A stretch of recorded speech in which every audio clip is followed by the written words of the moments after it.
Hello, I'm Clara Chu, the director of the Mortensen Center for International Library Programs, which is at the University of Illinois Urbana-Champaign Library.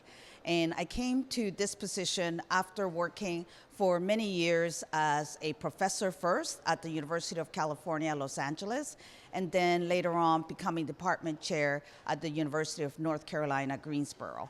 And just to give you a little bit of context to understand my trajectory and my interest is that I am a Peruvian-born Chinese Canadian American. So I come from a background that's quite diverse, speaking various languages and living in different parts of the world. So then this has shown me that it's very important to address the user needs and that there are many users who may be marginalized. They may not have as much access to information, and there may not be much information that represents them. So this has been a long-term passion of mine to ensure there's representation and access to information of minority groups. And so one of the concerns we have in our library and information field is how do we stay dynamic? How are we the go-to place that people will think about when they're thinking about, oh, I need information, or I need cultural heritage information, or I want to learn. And so to ensure that we continue to be dynamic and relevant, then we have opportunities as well as challenges. And some of these challenges include technical challenges. Technology is changing all the time, and we have to not only keep up with it, but there are generational challenges, meaning that there's something new one year and then there are new updates in a couple of years. And so it's not as affordable. And so the knowledge that we need, the skills that we need, and the affordability. And so a second challenge is the affordability.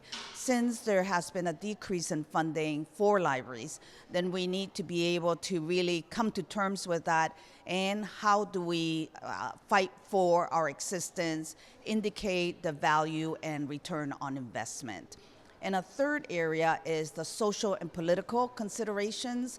There is much focus on differences and challenges, and therefore we need to be able to create an environment where we can read about different perspectives, we can learn about each other. Even though we don't all need to be the same, we all need to take a humanistic approach and recognize that we are all value and that we exist in this world. And so with these pressing issues, then we have the opportunity to learn and the opportunity to act. So with that first issue with technology, let's continue to learn what these tools can do for us and how it can make us better libraries and better librarians. With the funding, it gives us an opportunity to be able to augment and find new sources of funding and to be able to craft messages that indicate how valuable our libraries are. And so for the community and those who fund us to be able to say, this is what the library does, this is our place in our society, in our institutions.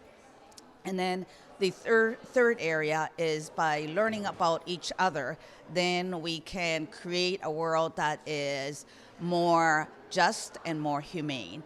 And so what does this mean for ICIL? What this means is that we can address a couple of the areas. So one, in terms of technology, really pay attention to this new area of AI literacy. How do we incorporate AI literacy as part of our paradigm for information and media literacy?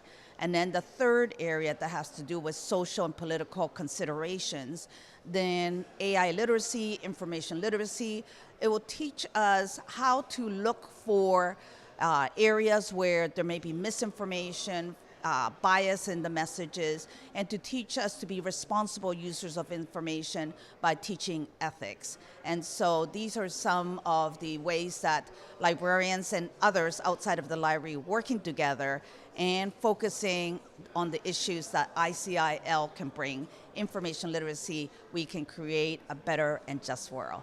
Thank you so much for the opportunity to be part of this wonderful conference. Thank you very much, Dr. Clara. Thank you. Okay. Very good.